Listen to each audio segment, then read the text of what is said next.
নমস্কার বন্ধুরা, আপনারা নিশ্চয়ই ভিডিওটির টাইটেল এবং থাম্বনেল দেখে বুঝতেই পারছেন আজকে আমি কী বিষয় নিয়ে আলোচনা করতে চলেছি। আপনারা সামনে যে গাছগুলি দেখছেন, এই গাছগুলিরই ডাল কাটিং করে আমি আজকে আপনাদেরকে চারা তৈরি করে দেখাবো।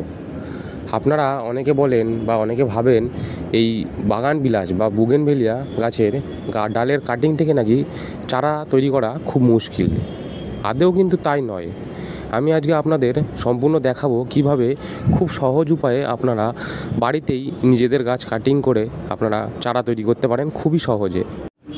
তো বন্ধুরা, আপনারা কিন্তু দেখতেই পাচ্ছেন আমি কিন্তু আমার বুগেনভেলিয়া গাছের ডালগুলিকে মোটামুটি 5 থেকে 6 ইঞ্চি সাইজে করে প্রত্যেকটি ডাল আমি কেটে নিয়েছি। আপনারা দেখতে পাচ্ছেন আমার হাতে ডালগুলি রয়েছে। আমি কিন্তু এখানে এই ডালগুলি থেকে চারা তৈরি করার জন্য মিডিয়া হিসেবে শুধুমাত্র কনস্ট্রাকশানের যে লাল বালি হয় সেই লাল বালি ব্যবহার করেছি। আমাদের কিন্তু এই বালিগুলিকে মোটামুটি 8 থেকে 10 বার খুব ভালোভাবে ধুয়ে নিতে হবে, যাতে বালির ভিতরে কোনো রকম নোংরা না থাকে। আমি এখানে কনস্ট্রাকশানের লাল বালি ব্যবহার করেছি, তার কারণ হচ্ছে শুধুমাত্র একটাই, এই লাল বালিতে কিন্তু ময়েশ্চার খুব ভালোভাবে ধরে রাখে। আর একটি ডাল থেকে চারা তৈরি করার জন্য ময়েশ্চার কিন্তু খুবই জরুরি।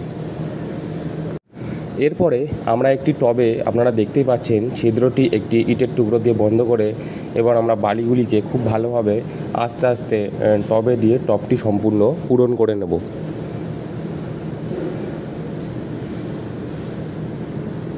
দেখুন আমার টবটি বালিতে ভর্তি হয়ে গেছে। এইভাবে খুব ভালোভাবে টবটিতে বালি দিয়ে পূর্ণ করার পর আমরা টবটিতে জল দিয়ে দেবো। আপনারা দেখবেন কিছুক্ষণের মধ্যেই এই জলটি কিন্তু ড্রেনেজ সিস্টেম দিয়ে সম্পূর্ণভাবে বাইরে বেরিয়ে আসবে। এরপর আমরা এই বালিগুলিকে এরকম একটি কাঠি বা কিছু দিয়ে এরকম খুব ভালোভাবে ডিপ করে ছিদ্র বানিয়ে নিতে হবে, যাতে আমরা যখন গাছগুলি লাগাবো গাছগুলিকে আমাদের চেপে বসাতে না হয়। খুব সহজেই আমরা যাতে এই ছিদ্রর মধ্যে ডালগুলিতে কাটিং এড লাগিয়ে এখানে আমরা বসিয়ে দিতে পারি। আপনাদেরকে আমি বলবো, আপনারা যখন ডালগুলি বসাবেন কখনোই কিন্তু খুব জোরে চেপে ডালগুলিকে বালির মধ্যে বসাবেন না। সেই কারণেই আমি আগে বালিতে ছিদ্রগুলো করে নিয়েছিলাম। আপনারা দেখতেই পাচ্ছেন এইভাবে আমি খুব আস্তে আস্তে এই ছিদ্রগুলির মধ্যে আমি ডালগুলো বসিয়ে দিচ্ছি। একে একে করে প্রতিটি ডাল আমি খুব ভালোভাবে টবটিতে করে দেবো।